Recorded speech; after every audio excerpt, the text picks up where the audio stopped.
Géraldine, vous étiez aussi dans le même temps, en parallèle, en train d'enquêter là-dessus. Oui.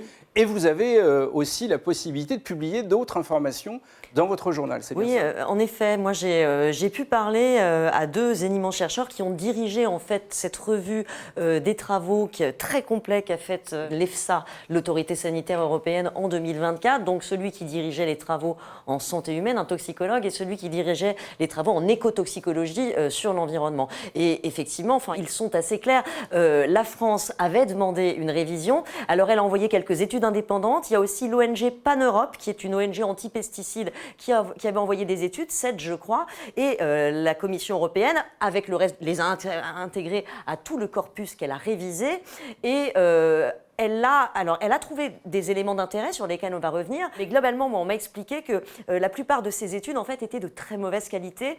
Elles s'étaient classées comme tiers 3, ça veut dire haut risque de biais.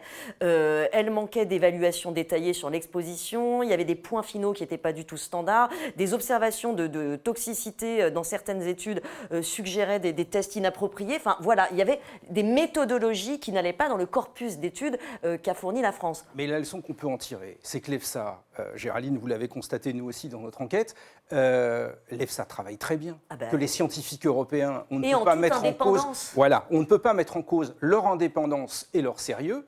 Et ce qui paraît étonnant, c'est qu'on a une grande partie de la classe politique française qui fait comme si l'EFSA et les scientifiques qui travaillent pour l'Europe étaient des incapables. C'est la négation de la science assez systématique dans la sphère militante. C'est ça ce qui est troublant, c'est qu'on entend vraiment le discours ultra-militant qui est devenu mainstream au sein de l'Assemblée nationale pour une raison simple, c'est que les politiques ne comprennent pas ces études. Il faut dire que ce sont des revues qui font 200 pages, extrêmement écrites en anglais, c'est compliqué à lire. Mais là, bon, vous voyez, ils travaillent en toute indépendance, selon des critères, des règles méthodologiques très strictes. La personne qui a conduit l'étude au niveau écotoxicologique, c'est un Hongrois, par exemple, qui n'a pas d'intérêt à l'acétamipride. Enfin, donc les arguments sont assez surprenants.